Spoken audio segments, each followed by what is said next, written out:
Well, India's territory of Jammu and Kashmir is all set to host a three-day G20 meeting starting today.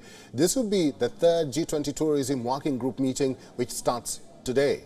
A number of production companies and industry giants such as Netflix, Dharma Productions and Fiki will be participating in a panel discussion, and a draft national strategy on film tourism will be chalked out.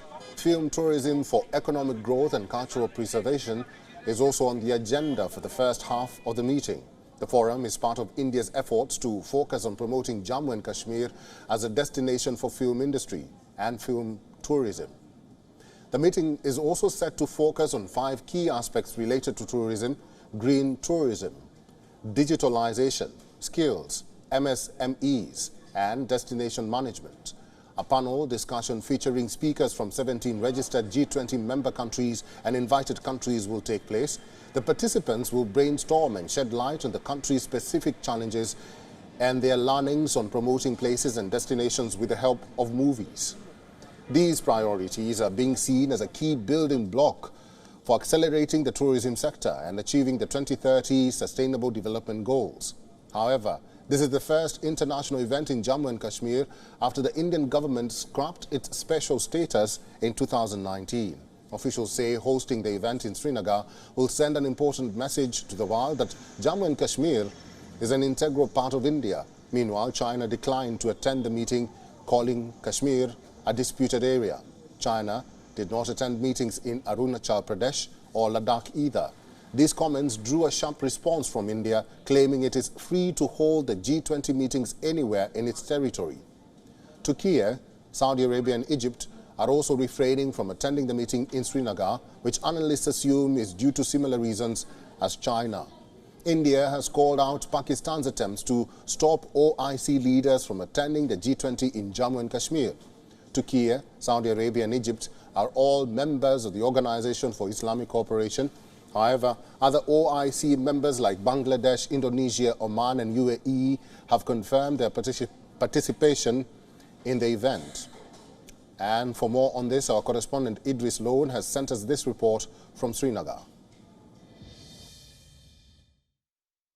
The delegates will be attending the G20 meet in Srinagar have arrived. As you can see behind me, the cavalcade of cars carrying all the delegates that have landed in Srinagar and are very close to the venue now in a cavalcade. The whole delegation was moved together from the Srinagar airport to the venue, which is the SKICC on the banks of the Dal Lake. Unprecedented security arrangements have been made all across the Srinagar city. The whole of Srinagar has been kept on high alert from the last few days, and we are seeing a huge number of presence of security forces from Jammu and Kashmir police to the paramilitary forces on the ground guarding the whole of Srinagar today while they bring in the delegates from the Srinagar airport towards the venue where the event is to take place. The security, the first line of security lies with the Indian Army's NSG to secure the delegates who will be attending the meeting. On the other side, we're also seeing Indian Navy's Marine Commandos being deployed for the first time in Dal Lake to secure the parameters of the venue where the meeting is to take place. We've also seen huge number of presence of security forces all across the Srinagar city. And the main 2 topics which will be discussed during the G20 meeting would be ecotourism and film tourism. And main focus in Kashmir would be film tourism, as Jammu and Kashmir government has a special policy for filmmakers who are coming to Kashmir Valley to shoot their films. And also they have added around 300 new destinations in Kashmir Valley for the filmmakers where they can come and shoot their films. With video journalist Feroz, Idris Loan for WION World is One.